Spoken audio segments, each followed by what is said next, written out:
Good morning, ladies and gentlemen. Hope you guys are doing well. It's a beautiful day out. It is not the day that you are watching this, though. As you can see behind me, very sunny. I cannot wait to get outside, so I'm going to get this video done real fast for you. We're going to be looking at graphing parametric equations, generating points in the table, just like we did before, and then putting them onto a coordinate grid is what we're going to be looking at. So let me slide over to the problem we're going to be looking at in this video here. Pull up my sketch pad. I got this new pen, so I've been loving it. So what we're going to be looking at is we are going to be one, like I said, generating a set of coordinates. Notice here we have our function for x and we have our function for y. What we need to do is we need to plug in these t values into x and into y, because notice here they gave us a domain. Remember, they're going to give you a set of inputs. This generates what our t values are going to be. So let's plug in our t values. So the first equation, I'm going to do all the x's first. So it's the square root. Let me get that out of the way. Oh, lots of emails coming in. We're going to be looking at the square root of t squared plus 1. And it's okay if you get decimals. Remember, we're going to be graphing these. That's quite all right. So we're starting at t equals -2. Now, when we plug in -2, we do get a decimal because we get the square root of 3. And the square root of 3 is 2.23.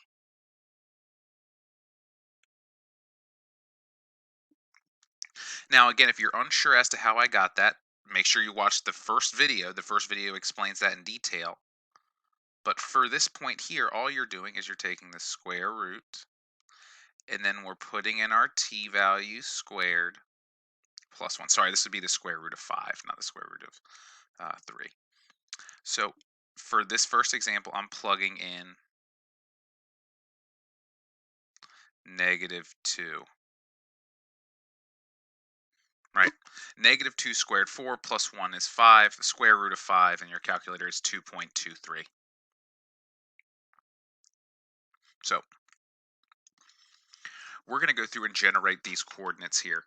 The next one would be the square root. We're going to swap out in here. Instead of -2, we're looking at -1. Sorry for that kind of a wonky one. I'm getting used to this new pen, which gives us the square root of 2, which is 1.41.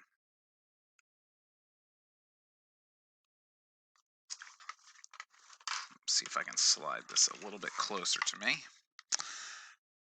Now we're going to substitute in 0, right? Again, same thing. All we're doing is we're taking these values, eraser, and we're just substituting in our t value here. Our next one is 0. 0 squared plus 1 is the square root of 1, which is just 1. Now, I'm not going to keep going through and filling in this section over here. Let's see if I can get it to show up. This keeps showing up this section over here. The reason being, it just takes a little bit of time. I'm just going to go through and fill in our values. So we got 1 for our next one. The next one is also 1.41 when we substitute in +1, which makes sense because we're squaring it. Then we have 2, which is 2.23. So you can see it appears to be symmetric right around here. 3.16 is our next one. 4.21. And then for 5 and 6, 5, we get 5.10. And then for 6, we get 6.10. And again, we generate these points. Say, example, I wanted to get 6. All you have to do is we are just plugging in our t value. Boom. That's how we generate these points. And I'm just using my calculator to generate these decimals. Now I'm going to generate our y values. To generate our y values, let's change colors up a little bit. For the y values, all I'm doing is I'm taking y equals, and here's our blank, minus t, and I'm just going to be oh, 2 minus blank, wow,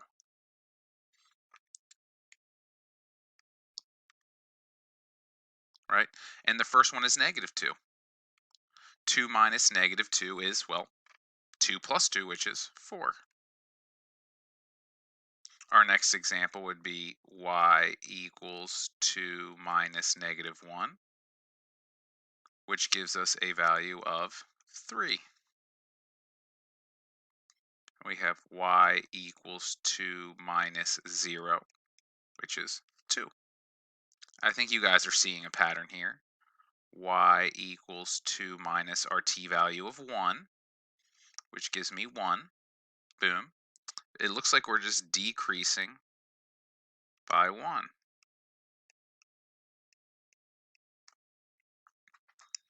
Right? Because here for the y value, just in case if you had noticed, that's awesome, but notice it's just a line, right? So we're just decreasing by 1. Now, we have our sets of coordinates. All we have to do is graph them. Now, notice these are decimals, so it's okay. We might be a little bit off. That's quite all right. Like, there's no way for me to make sure you're at exactly 2.23. So we're going to go over about 2.25 and then up 4. Here's our first coordinate.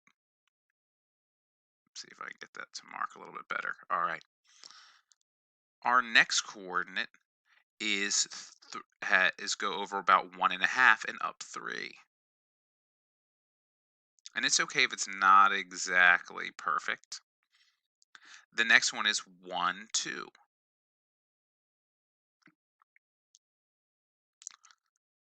Next, we're looking at, again, we're going over 1.5 and up 1. Now we're looking at going over 2.25 and be at 0.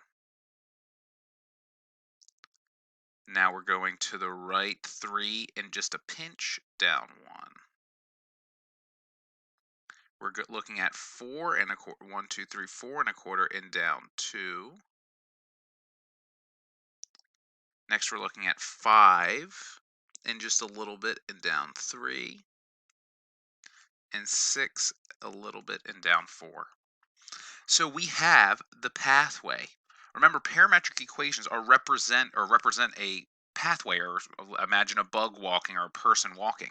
So the pathway of our shape is going to look something like, let's see if I can change colors again here, is going to look something like this.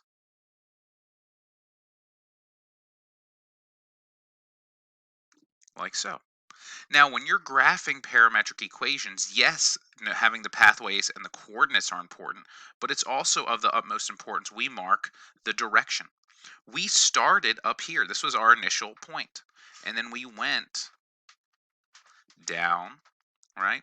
And the way I tend to mark this so I know the direction is I put little arrows along our pathway.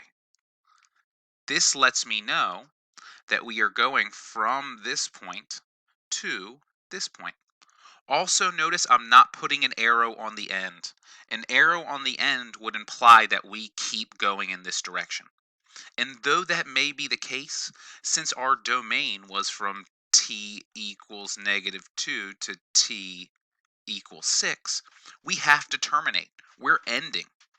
We need to stop. So we don't put an arrow on the end because, again, that would make it seem as though we were continuing to grow. So this is how we utilize parametric equations and finding the coordinates at different t values and then generating a graph. Pretty straightforward. Um, well, make sure you snap a picture of this. I am going to exit out of this. Cool. Well, I hope you guys found this video helpful. I hope you guys are having a great day. Enjoy some time outside. Maybe play a game.